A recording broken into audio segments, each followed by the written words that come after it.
in the past week, the Blue Jackets have signed Russian prospect and 2019 fourth-round pick Dmitry Voronkov to his 2-year entry-level contract.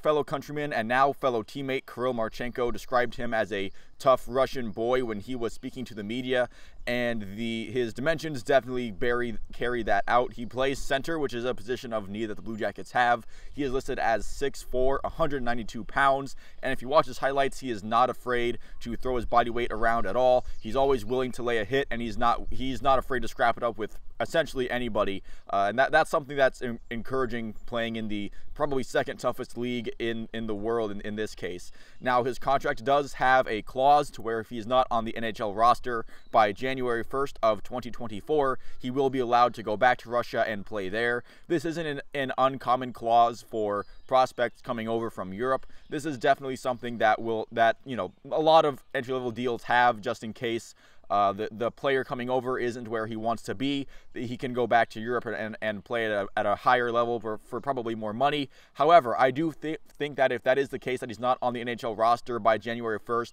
I don't think it's going to be because the organization is doing him dirty or because there's just too much room for him. I think it's just going to be because he hasn't shown that he's ready yet, because, again, he is playing center, so the Blue Jackets are already going to be giving him the benefit of the doubt there. And plus, they do need, even though they did get Matthew Olivier and Erik Gudbranson in last offseason, I do think the Jackets are still going to be welcoming any more physical toughness. This guy screams, solid bottom six center. I do think he's a physical guy that the Jackets could really use. However, me saying this, I would not be surprised if he does follow the Kirill Marchenko development route of starting out in the AHL and then getting called up sometime within the first half of the season just to get him acclimated to North American ice. And even I know some Russian teams play on NHL rink sizes, but just to get used to the speed of the game a little bit and then make that jump to the NHL, where again the Blue Jackets are going to give him plenty of opportunity to prosper and shine in the Blue Jacket uniform. And I would definitely be very surprised if he's not a mainstay on the Columbus roster come 2024. Now, tonight is the NHL lottery for the Blue Jackets. The lottery has not been kind to the CBJ throughout the years, but a quick rundown of the percentages. They do have a 13.5% of picking first overall and winning the Connor Bedard sweepstakes. That is the second best in the league. However, Anaheim is a far away first place with a 25.5% chance.